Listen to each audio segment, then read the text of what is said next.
You are officially in the loop.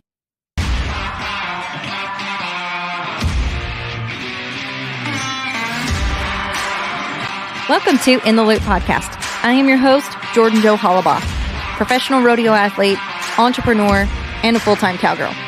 I'm married to my best friend, and we are blessed to get to do what we love every day, and that is travel around the world and rodeo. My goal on this podcast is to promote the Western industry and specifically the sport of breakaway roping. On In the Loop, we bring you behind-the-scenes stories of what real life looks like every day from cowgirls, cowboys, industry leaders, producers, trailblazers, and all of the like, sharing stories of the Western culture and the lifestyle that they live daily. You are now officially in the loop. Let's get to it.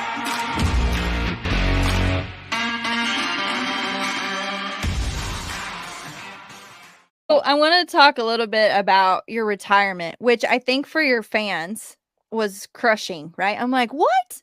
I'm just getting started watching this guy. Like, where is he going? Well, and I kind of wanted to, fan mail you and hate mail, but what a bold decision to make. And you made the decision, right? It's on your terms. And you were good with it. So talk about your retirement, how you made that decision, and what that was like making that choice. So retirement, I had been contemplating it for a few years. There's things that I've been missing out on home that I'm never going to have the opportunity to be a part of again or see again. The bareback riding, to be great at any discipline, you have to be selfish. There was some selfish things I was doing to be great that my life goals weren't getting crossed off quite as fast as I wanted them to. So missing things at home with my family, my kids, my buddies from high school, childhood friends. I live pretty close to where I grew up, and there's a handful of us, the rowdy bunch, what we were called in high school, that are all still hanging out and buddies together and go hunting and having the weekends open, is something I've never felt since I was 12 years old. So those things, and then the bareback riding, it was harder to leave the house than it was to prepare. It was harder to say goodbye to the family than to enjoy winning a check or a buckle or a trinket or whatever it was. The bareback riding is a young man's sport. So the end was coming. I don't know when it was. I didn't want anybody else to say, dude, you need to hang it up. You can't, your left foot ain't moving. You suck. Like, you look old. You got the gray hair to go with it, but don't ride like that, So there was a lot of things at home with business partners, family, that I was more excited about. The bareback riding, I was putting myself in a very vulnerable place. The days of 47, I'm in the short round half shouting shoes, and Wade Sankey's flanking the horse, and I'm just looking straight up at him like, how's your Sunday? You go to church? Like, all right, you want to tell him to open the gate? I'm ready. He's like, serious? I'm like, yeah, I'm ready. And it was fun, and I had a blast, and winning was effortless. But my preparation was cutting into my family life. It was cutting into my business life, which could prolong much, much longer than my rodeo career. And so the opportunity, I guess you could say, for me to retire when I did, it just seemed so perfect.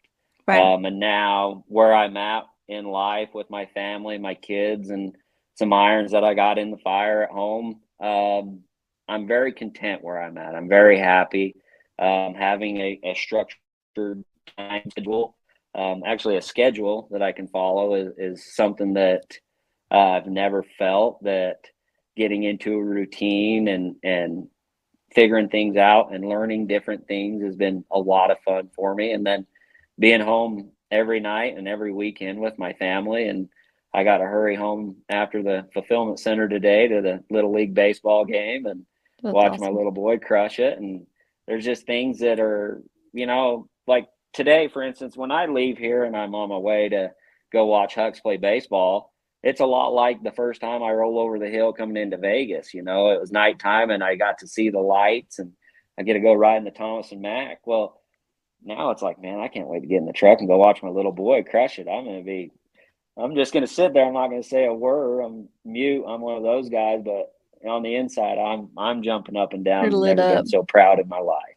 Yeah, that's awesome. And so retirement, it's been fun. It's real life has begun, the 9 to 5.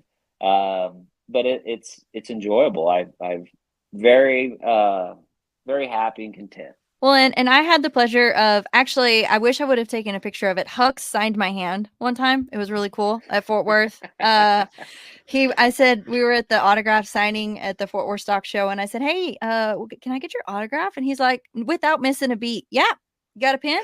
I'm like, okay. So he signed my hand and it just said Hucks on there. So that was awesome. But cheering him on too. And your family is beautiful. Your wife, Stephanie, is one of your biggest fans. Beautiful inside and out. And your daughter. So talk about family life now, right? Earlier you mentioned, breakaway is so different than bareback riding. Well, I feel like you're probably going to get a dose of it. So you got my number. Y'all call me. But what do you, how are you raising your kids? Like that was one of my biggest things in this world today. It's such a challenge in all things, right? And we're raising our kids up and they are going to be the future, not just in the sport of rodeo, but in this world. So how are you guys trying to raise your kids to be healthy competitors in and out of the arena? The competitive side is genetics. My oldest daughter, she'll throw some elbows in the basketball game at junior jazz for sure. Junior jazz too. Wow. Oh yeah. It's competitive. Jazz, volleyball. Oh yeah. Steph, my wife, was a tremendous athlete in high school. Still is. She probably might be able to, but might not be able to beat me in basketball. So just throwing that out there. I think we're like 13 and 12 right now. She's got 13 games. I've got 12. Oh, so you're getting slayed. Right. Okay, cool. That's nice. But, so I think when we're leaving the game, the biggest thing that just any time that I can be alone with my kids, I just reassure them that they're great, that they're the best at whatever they want to be. They're beautiful. They're sweet. They're kind. They're winners. And they're motivators. There's people there's leaders and there's followers. You're a leader. You're one of the guys that in pressure situations or if there's a problem, you're finding the solutions. You're the guy that everybody's going to look to in tight situations. You're going to be the guy that is going to be making the 3-point shot at the buzzer. You're that guy. You're a motivator. Build people up. Give compliments. Mm-hmm. The more you see other people smile, it's easier for yourself to be happy and smile. Right. Strive in each and every way you possibly can to be better. You get another shot. You learn a lot with humility, and understanding humility is something that also we talk about. Sportsmanship is something we talk about. I don't ever say, hey, Hucks, Chamberlain, Remy, circle up. You do this, you give a compliment. It's I try to be a coach, but try to be a friend at the same time. With Tilden being around, tender Till, you learn how to say things where you don't offend him. And so rodeoing with him from when I was 19 years old, before I had kids, I would think about things before they came out of my mouth a lot.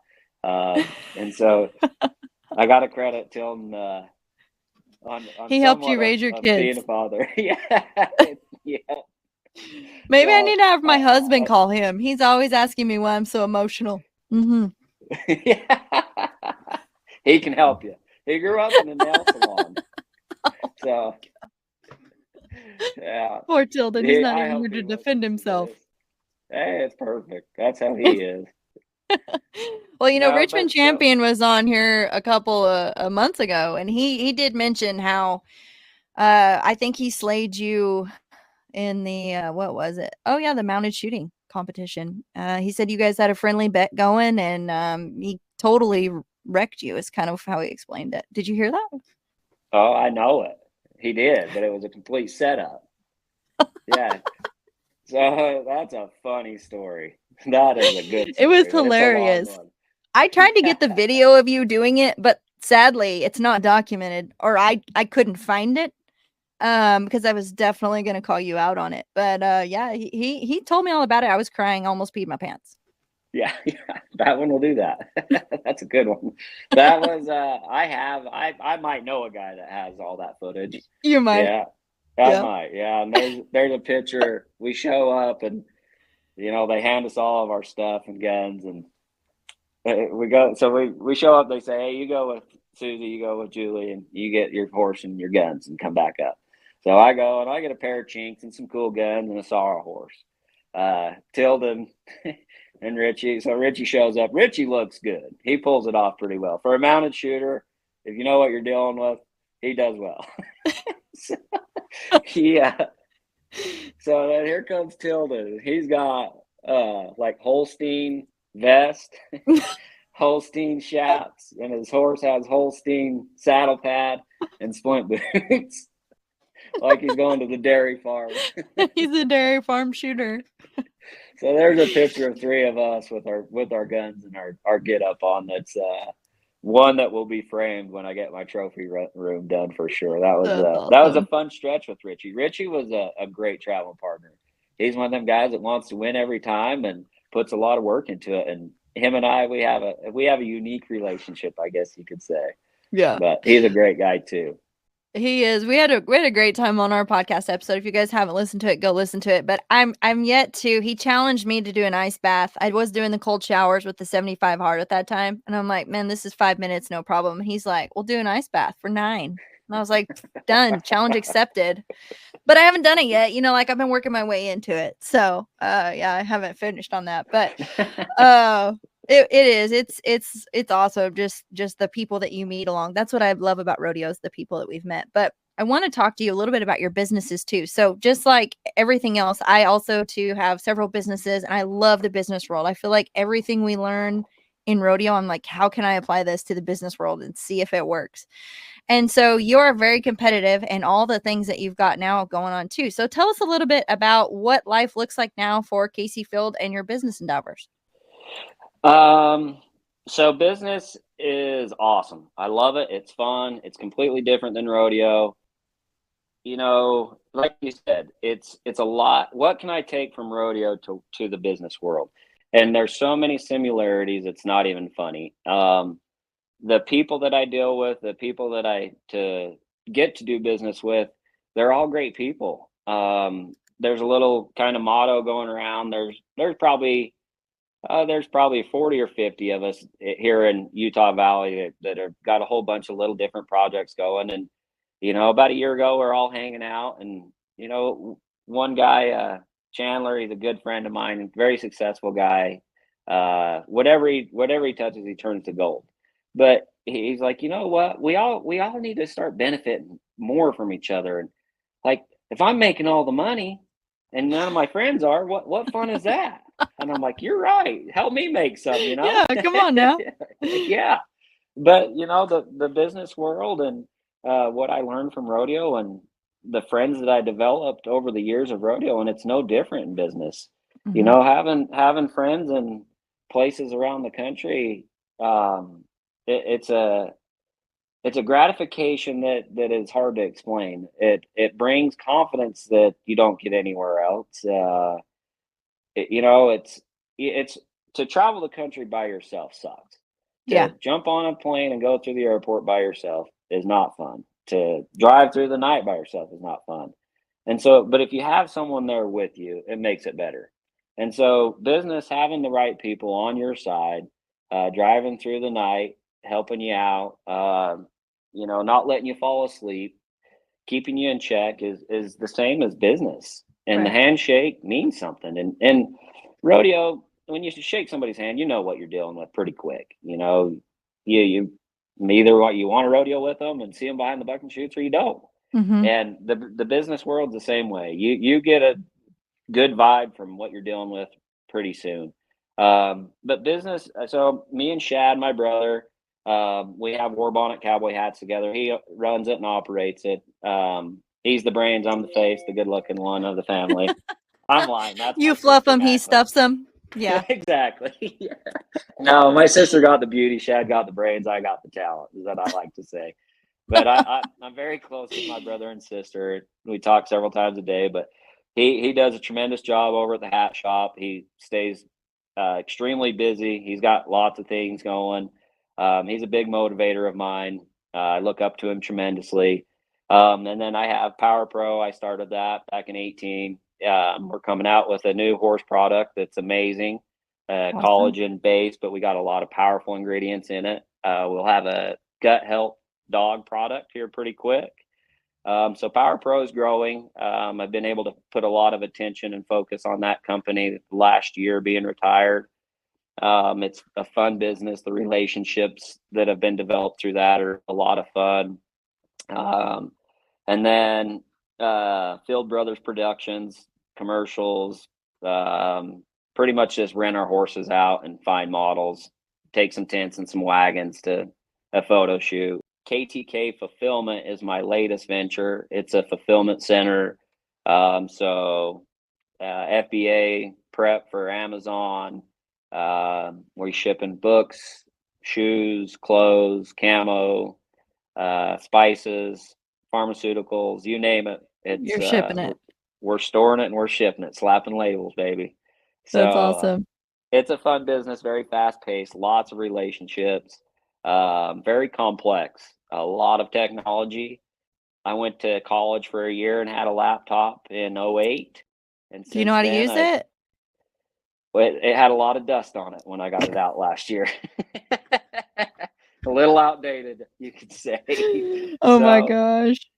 it's been the technology side of it has been a challenge, but I've got great partners that don't let me slip up. And if I make a mistake, they're going to tell me, and they want to succeed, and so you know they help their teammate out a lot, and it's cool to see, it's cool to feel, it's humbling.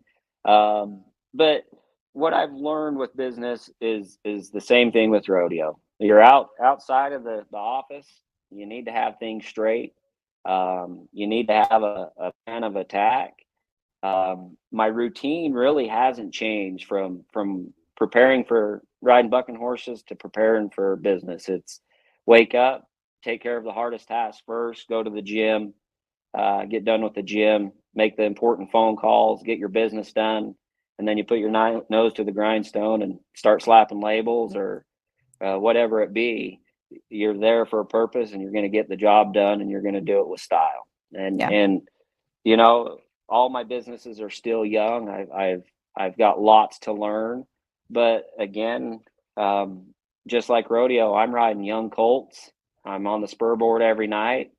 I'm studying more than I've ever studied, and it's the same thing. It's the dream and wanting it is what the motivator is in business, and it was the same thing with bareback riding. I'm dreaming of being successful. I'm dreaming of selling a company for millions of dollars, and I'm not even close there yet, but the time is coming, and I do have faith in myself. I believe in myself, and I'm capable of it, just like anybody else. Anybody in the world can do what I've done or am doing. Well, and I think the best thing I've learned is I have a business coach that I talk to all the time, and he'll always, we just read a book called The Big Leap. So if you haven't read it yet, go read it. It's really good. But it talks about your upper limits. And so he's always like, I'll tell him something I'm dealing with, and he's like, why? And I'm like, man, stop asking me why. Like, I'm paying you, dude. Like, you tell me why. And so he challenges me, right? And he's like, so why can't you do it? Who says you can't? Or, any of that. And I'm like, well, nobody. And he's like, okay. And I'm like, okay, here we go. All right. Well, again. And so I think it's just asking better questions of yourself and in and out of the arena, right? Like, why not? Who said you can't? Or, well, this can't be done. Okay. Why? I mean, just continually asking better questions. I think that's helped me more than anything in business is like, all right. And like you said, dreaming, it's an intentional thing. It's with purpose. And why not you? Exactly. And I'm a huge believer in Christ. Yep. I'm without him, I wouldn't be here. But he wants good for you. He Mm-hmm. wants the best for you. He wants you to have the happiest, glorious days. Yep. So why not show him that you can have those? Yep. Like your Christ is going to challenge me. Bring it on. Yeah. This is my friend Chad. Hey, Chad. How's it going? What's Chad? What's your role? What's your role, Chad? What do you do here at the fulfillment center? Not before, and just helping build boxes and this whatever he wants me to. Anything he tells you? That's nice of you. Chad and I went to high school together and have been friends ever since. And now being retired, he gets to come to work with me once or twice a week. I love it. So it's pretty fun. Nice to meet you, Chad. She said, "Nice to meet you, Chad." Me too. Well, and I think that's what's the neatest part about all of it is the relationships in and out of the arena. Wrapping this all up, what brings you the most joy right now in your life? How old are you? 37. Oh, well, thank God you're older than me. 37-year-old Kaycee Feild. What brings you the most joy right now? Boy, rodeoing my house and my family and everything is completely different. It's almost a different realm, as you could say, to go and get it hustling Kaycee. And so when I'm at home, feeling loved, seeing my kids successful, seeing my wife happy in her own house, seeing her work in her garden, things like that, when you pull in the driveway is a warm, fuzzy feeling. And then in my other realm, um, you know, accomplishing big goals in the business world, hiring or bringing on a new client, someone that maybe I would have never thought about. The Table Group books, that's a client of mine. I've seen Table Group on the Ben Shapiro show. Thought it was a cool company. Man, should I reach out to them? They're never gonna see my message. Why would they do that? Are you wimping out to get on Virgil? Are you serious? You're backing down. You're standing on the buck and shoots, and you can't initiate and nod your head. Write the message. Write the message, and you know got their business. And that That's right there, awesome. that was a big win for me. That was an NFR round win for me. That was an 89-point ride. Not quite a 90, but knock one over the fence, and it feels good. Success is good. But I shouldn't say success is what makes me happy. Crossing off my goals and eliminating that list and making it shorter is what brings me joy. That's the big win for me. Well, and I think too, it's not even like, let's not degrade success. Like, yeah, it does bring you joy. It makes you happy, but it's the competitor inside of you, right? It's the heart that makes you fight, the where you're showing up for a purpose and intention and that passion every day. And then seeing that, come to fruition, that brings you joy, that makes you happy. But I think that one of the other things I want to talk about, I know we're kind of running it to Hux's game, so we got to go. But your dad, your dad is somebody, my husband, I even asked him, I said, what did you know about Louis Field? And he said, every time I saw that guy, he was helping somebody out.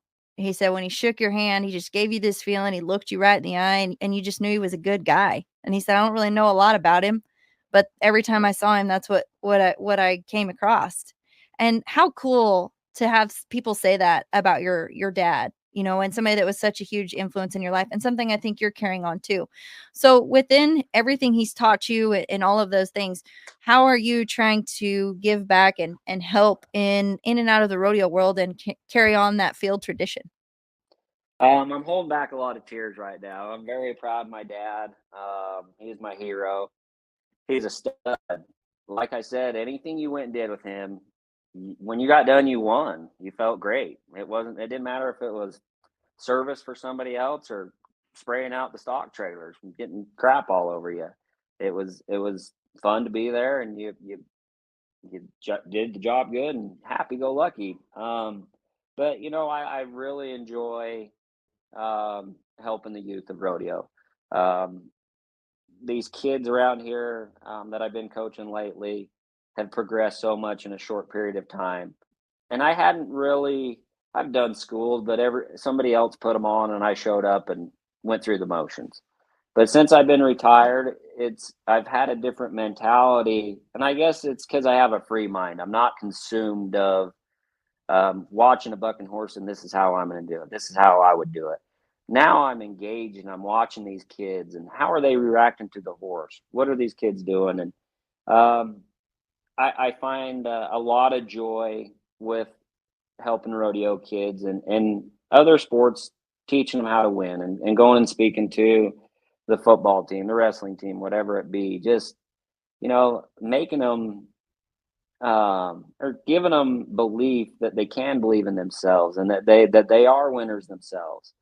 That brings me a lot of joy. Bringing Chad to work, giving Chad a purpose. That brings me a lot of joy. There's things that I don't ever want noticed for. I don't. The word deception is an important word to me, and the picture of me on the salt flats, that was my dream. And the word deception, when you look at that picture, it kind of makes sense. There was no one else there watching. It was me and that horse. I didn't care what anybody else thought. I knew that whatever happened from that day, something good could come from it. If he ran off and we ended up across the salt flats on the other side, it might get a good picture of him running, but there's good everywhere you look. And the more you look for good, the more there is. And so I guess giving back to the youth, being there for my family at any given time and my friends, being able to drop what I'm doing and go and help and giving them service. And something that you don't get back is time. You can donate money or saddles or whatever. Eventually you can win those back or make more money down the road. But the time that you donate and gratefully donate your time, I think that is one of it's hard while you're doing it to make sense of it, but when you're done and it's the end of the day and you're replaying the day in your mind on things that maybe didn't go the best way and you're looking to find the solution to make it better, it's hard to find the bad when you're giving service. And there's not a whole lot of journaling you could do when you're giving service. Yeah, I love that. Let's real quick. Do you have another 5 minutes? Oh, for sure. Okay. Let's talk about the salt flats. That was a dream you said you had. I got to see a little bit of the uncut video footage. Dr. Greg Vinclaus was like, "Oh my gosh, look at this horse! He just bit this guy," and I'm like, "What are they doing?" Tell us about that dream and how that came into fruition. I mean, my heart was pumping 400 miles an hour watching that video. I can't imagine what was going through your mind at that point. Yeah, so the salt flats, being here from Utah, the state that I'm very proud of. I'm probably worse than a Texan when it comes to being proud of your state. No Here we go. But yeah. I'm from Colorado, actually. Just saying. Mm-hmm. Yeah. Sorry. That's a great state. But so I'm driving back. I think it was Redding or Red Bluff, and driving across I-80 for the 100th time, long straight road. And I was thinking, man, how many records have been out there on those salt flats? And it's 3 a.m, sun's coming up in my eyes, and having a hard time staying awake. And I'm thinking, man, what would be cool for a rodeo cowboy out there? And I've seen people running horses across there with American flags, and it's just beautiful. It's the most American iconic symbol there is, in my opinion. So I was like, man, Virgil, salt flats, nothing out there. How could we make that happen? And I wrote it down. I thought, salt flats, gray horse. Woke up the next morning. I'm like, one buck and shoot painted white. That's how I'm doing it.